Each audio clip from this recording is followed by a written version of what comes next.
All right, welcome back. We continue right here on the Ireland Contracting Nightly Sports Call. Bob Pompeani, Gene Collier with you.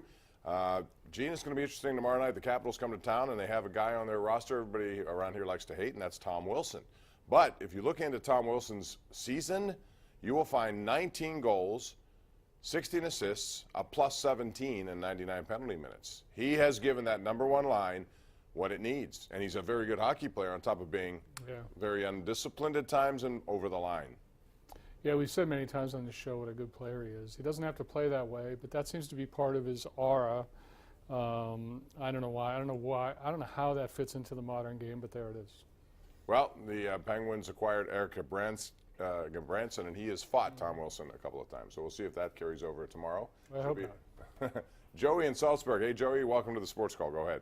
Hi, Bob. Hi, Gene. Hey. I was reading today on the internet about the new book that Josh Harris, that running back that the Steelers had brought in after Blunt pulled his stunt and left to go back to New England, and how he ripped Ben and said that Ben fumbled on purpose instead of taking a knee. Do you think all these players are just taking their shots at Ben now because because Brown and Rosenhaus made such a big deal about how Ben mistreated him and all this? And I don't think it's fair how Ben's being treated by like people in the national media. Like NFL Network was taking shots at him last night and everything. Well, because they're all Antonio Brown's buddies, most of them, and they are listening to what he has to say, and I agree with that.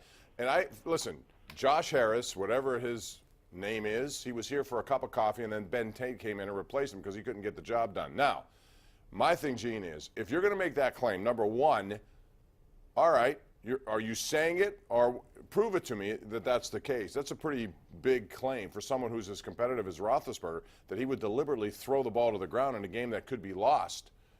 I'm not familiar. Why all of a sudden 5 years ago? What did he say?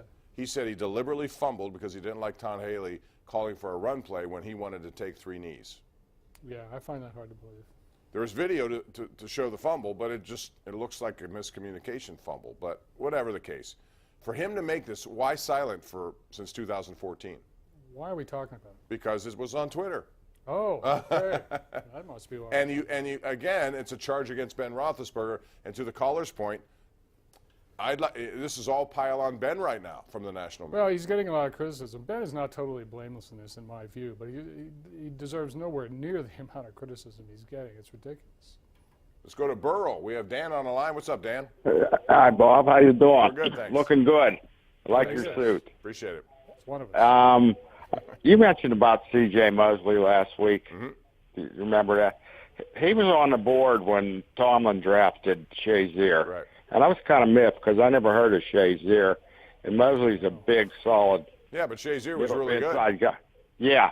I mean, I was just wondering, though. I never heard of Shazier when I was in Oh, then you when he weren't was in watching Big college. Ten football because he was pretty good. Thanks for the call, but I will say this. C.J. Mosley right now is being hunted down by the Cleveland Browns. They want to sign him. So we'll see. It's going to cost them some money. But if Cleveland gets that guy, they made a trade to get Olivier Vernon in an exchange for an offensive guard who was really good, but in Zeitler. But, hey, I don't know. I mean, if Cleveland's going to be a team you got to really watch out for, I think. Yeah. Not that they could win a division necessarily, but they're going to be much improved. No, they won 6 games Right. in difficult circumstances. They could easily win 8 or 9, I suppose. Line 4 we go. It's Kerry in Pittsburgh. Hey, Kerry, welcome. How are you? Yes, how are you? Good, thanks.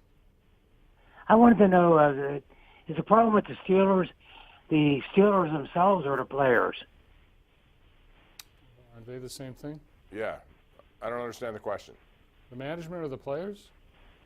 Yes, I want to know if it's the players or the Steeler organization is the problem. Oh, okay. Okay. Yeah, no, I think it's a little bit of both. There's plenty of blame to go around for both these instances. We have another tweet here concerning Jamison Tyone. This is the second Cy Young Award that's already been given to him before we haven't even started the season. He's going to pitch tomorrow in spring training. And Nick Kingham, who looked good the last time out, did not look so good today. Gave up 5 runs in 3 2/3. So, Working Gene, on something, bud. where do you think Jamison Tyone, who is due for some big money here, I think he's going to have a big year, but do you think he's capable of being in the Cy Young discussion? I do. He won 14 games last year. He gave them a ton of innings. He's a very good pitcher, and he's improving all the time. Don't forget, Jamison Tyone was the player drafted between Manny Machado and Bryce Harper.